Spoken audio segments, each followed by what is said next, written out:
mean, this is really, even these people over here are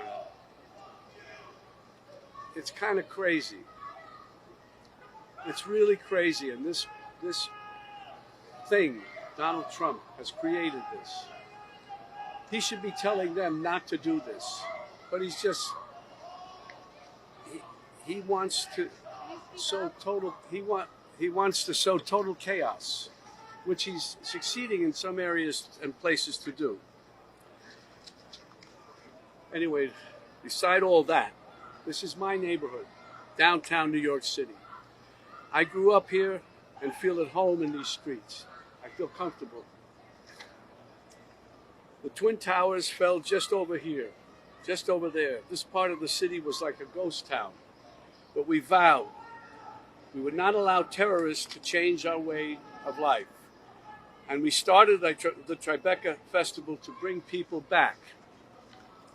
I love this city. I love this city. I don't want to destroy it.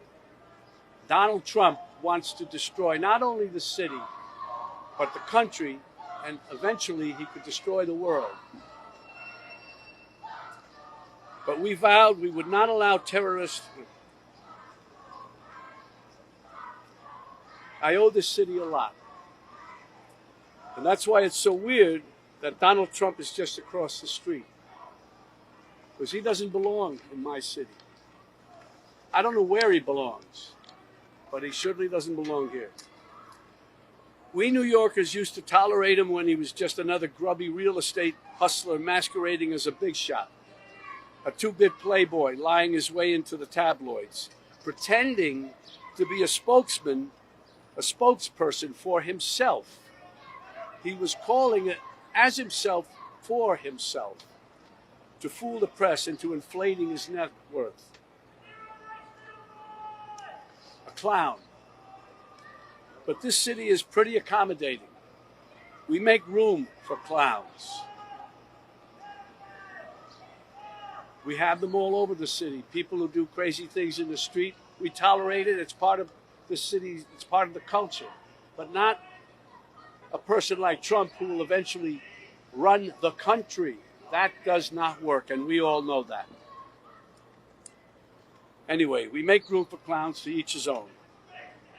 But no one takes him or took him really seriously. They take him seriously now, of course. But around the country, people who didn't know him as we did started to support him. They bought into his bullshit. Trump bought their votes with outrageous lies and empty promises. He got the most religious evangelicals to applaud a sinner who bragged about sexual assault, and who, just a couple of blocks from here, a jury found him liable for sexual abuse.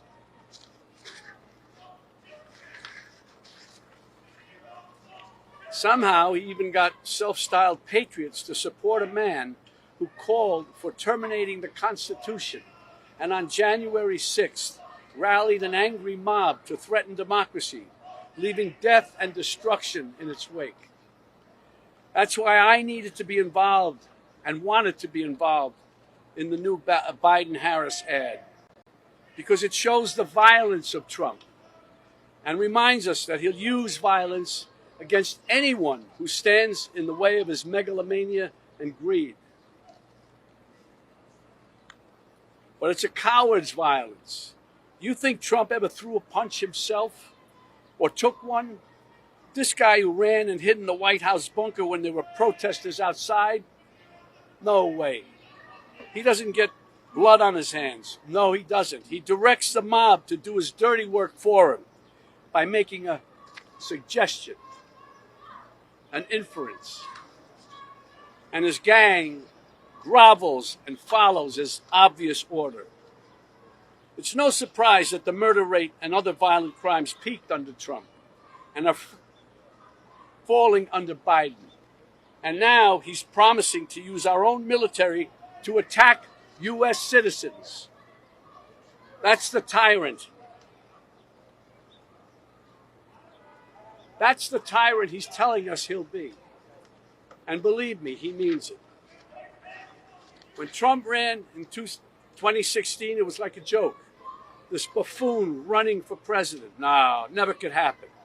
We'd forgotten the lessons of history that showed us other clowns who weren't taken seriously until they became vicious dictators. With Trump, we have a second chance. And no one is laughing now. This is the time to stop him by voting him out once and for all. We don't want to wake up after the election saying, what, again? My God, what the hell have we done? We can't have that happen again. Yesterday was Memorial Day. It's a good time to reflect on how Americans fought and died so that we may enjoy the freedoms guaranteed to us by a democratic government. A government that, as President Lincoln said, of the people, by the people, for the people, shall not perish from the earth.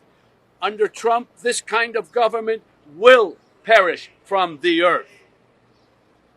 I don't mean to scare you. No, wait, maybe I do mean to scare you. If Trump returns to the White House, you can kiss these freedoms goodbye that we all take for granted. And elections, forget about it. That's over. That's done. If he gets in, I can tell you right now, he will never leave. He will never leave. You know that. He will never leave. What does that mean? Is that the country we want to live in? Do we want him running this country and saying, I'm not leaving, I'm dictator for life? I hope this new ad campaign reaches outside the bubble to remind supporters of what a danger he is to our lives. This is not a threat. This is a reality. And that's why I've joined the Biden-Harris campaign, because the only way to preserve our freedoms and hold on to our humanity is to vote for Joe Biden for president. Really. We don't have a choice. On January 6th, while Republican lawmakers despicably tried to keep the loser Trump, in the White House, and Trump-inspired insurrectionists stormed the Capitol, brave men and women from law enforcement put their lives on the line to defend this country. Our democracy. They are the true heroes. These guys are the true heroes. They stood and put their lives on the line for these lowlives, for Trump. They lied under oath. They lied under oath. Right. Who lied under oath? What are you telling me? Those two traitors lied. Excuse me? Those two traitors lied. They lied under oath? That's right. What are you saying? They're traitors. They're traitors. I don't know. I don't even know how to deal with you, my friend. I don't even know how to deal with you. They stood there. They didn't have to. And there were other ones in there who probably were in with them a little bit too, and they found a way to get around. Not these guys. They stood there and fought for us, for you. For you. They weren't fighting for me. No, they fought for you, buddy. You're able to stand right here now. They are the true heroes. I'm honored to be with these two heroes today, from former Capitol Police Officer Harry Dunn and former Metropolitan Police Officer Michael Fanone.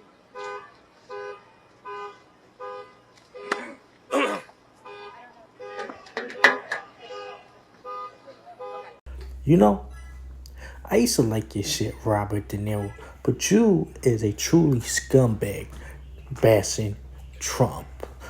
You probably not struggling under Biden, but the rest of America is struggling under Biden. You forgot where you come from. See, problem with you, you've been up top for so long with money that you don't know what to do with it. That's the problem with you, Mr. De Niro. Biden America sucks. When we was under Trump America, we wasn't struggling like this, Mr. De Niro. Okay? I mean, I like I used to like your movies, but now I don't even want to watch your movies because you a clown, bro. Trump 2024.